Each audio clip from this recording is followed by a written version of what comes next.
دې میاشت کې خاص کر مهمه میاشت کوم په دې مهمه شپه چې کوم د نم چې را روانه ده غالبا د سې شنبې ورځ راځي دا ورځ ښه په یاد وساتي بیا مه وایه چې راسئ یې رسو د سې شنبې ورځ او د سې شنبې شپه دا ډېر زیات فضیلت لري د سې شنبې په ورځ د روژې نیولو فضیلت ډېر زیات دی ځکه دا سې شنبه انشاءالله د عرفات د ورځې ورځ ده نم د ذوالحجې دی د چهارشنبې په ورځ د سې شنبې په ورځ د چهارشنبې په ورځ اختر په دغه ورځ باندې الله سبحانه وتعالی د بنده مغفرت ته بهانه غواړي انسان باید د دوشنبې ورځ تېره سوه سبا سې شنبه په دا ماښام باندې د الله عبادت وکړي قرآن راواخه وظیفه وکړه خپل لوڼو ته ووایه زامنو ته ووایه چې بچې کال تېر دی د کال اخرنۍ میاشت روانه ده ګورې بیا پر موږ باندې بل کال دا ورځ راسي که نسي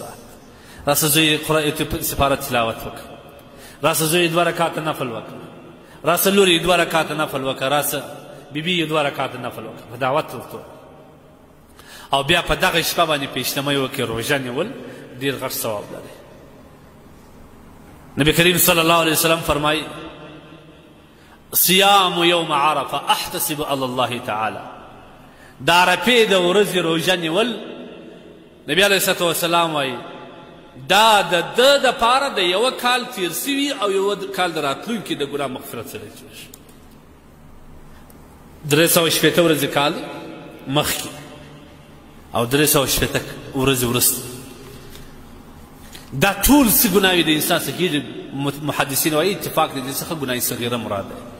الله سبحانه وتعالی په یوه روژه باندې صیام یوم عرفه د عرفې د ورځې روژه چې کوم ده د عرفې د ورځې روژه دا د یوه کال مخکې او د یوه کال وروسته احتسب علی الله ان یکفر سنة الماضیه د تیر سوي کال وسنة التي بعده او د هغه کال چې وروسته را روان دي د ګناه مغفرت سره او بل روایت کې راځي الله سبحانه وتعالی د بندگان دپاره خپل رحمت کله کله په جوش راځي د دغه رحمت په جوش راتګ په وجه الله سبحانه وتعالی خپل هغه بندگان چې جهنم پر راځي د جهنم خلاصوي دا په روژې کې هم دی الله سبحانه وتعالی جهنمیان د جهنم نه خلاصوي لیکن په ټول کال کې الله سبحانه وتعالی چې ډېر زیات جهنمیان د جهنم خلاصي چې بیا په ټول کال کې دومره جهنمیان نه خلاصي د جهنم نه هغه د عرفات ورځ اللهم اجرني من النار اللهم اجرني من النار د عرفات په ورځ الله سبحانه وتعالی ته لاسونه پورته کړه اللهم اعتق رقبتي من النار الا زما غاړه د جهنم د اوره خلاص اللهم اجرني من النار الا د جهنم د اوره مې وسه په دا ورځ کې د زړه له کومې دا خواست وکړي په هغه نیکبخته سعید کسانو کې به ته هم داخل سي چې الله یې په دا ورځ د جهنم نه خلاص کړي چانس په ټول کال کې دومره زیات تعداد کې الله بندگان د جهنم نه خلاصي لکه دغه د عرفات په ورځ باندې چې اجان د عرفات غونډۍ ته رسېږي او عام مؤمنان مسلمانان د خپل وس مطابق روژې نیولې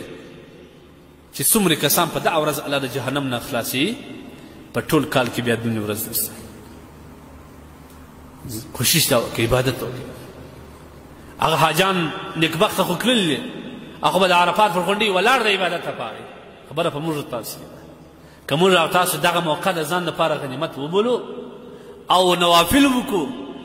د سهار د لمر ختو وروسته چې کاروبار ته ځو په هغه ورځ باندې 2 رکعته نفل وکړو د اشراق ده او بیا د ماپښین د لمانځه وروسته نفل وکړو په هر لمانځه وروسته دا وایي اللهم اجرني من النار اللهم اجرني من النار اللهم اعتق رقبتي من النار الا ما د اور نه وژغوره الا ما د اور نه وژغوره الا زما غاړه د اور نه وژغوره بیا به الله سبحانه وتعالی په هغه تعداد کې تا ان شاء الله راولي ما من ايام اكثر ان يعتق الله سبحانه وتعالى فيه عبدا من النار من يوم عرفه د عرفات ورځې څخه زیات په ټول کال کې داسې ورځ نشته چې الله سبحانه وتعالی دې بندگان د جهنم نه زیات پکې خلاص بیا څه وایي انه لیدنو الله سبحانه وتعالی را نږدې سي اول اسمان ته تشریف راوړي ویباهي بهم الملائکه او الله سبحانه وتعالی په خپلو بندګانو باندې د فرشتو په مخ کې فخر کوي. وګوره زما بندګان، زما بندګان وګوره د کم ځای سره راغلی، څو روپۍ مصرف کړي، څونه کارونه یې پرېښي دي، بچیان یې پرېښي دي، کور او فامیل یې پرېښي دي، قریبان او دوستان یې پرېښي دي، اختر یې پرېښي د خوشحالۍ ورځ. د چی دپاره راغلي دي؟ زما دپاره راغلي چې ما باندې ځان وبخښي دا کسان. الله سبحانه وتعالی د فرشتو په مخ کې فخر کوي. ثم یباهی بهم الملائکه، د الله سبحانه وتعالی د فرشتو په وړاندې فخر کوي په دې خپل بندګانو. او بیا الله سبحانه وتعالی ما اراد هؤلاء، دا زما بندګان څه اراده؟ الله سبحانه وتعالی خبر وي و دا فرشتي ته وښکاره. فرشتي وایي یا الله دا اراده د مغفرت لري. الله سبحانه وتعالی وایي زما مقدس مخلوق فرشتو تاسو ګواه اوسئ د ټولو مغفرت ما کړی. زی په داسې حالات کې خپل کور ته ولاړ چې تاسو مغفور یاست، الله سبحانه وتعالی تاسو ته مغفرت کړی. دا په کومه ورځ باندې؟ دا د راتلونکي عرفات په ورځ باندې.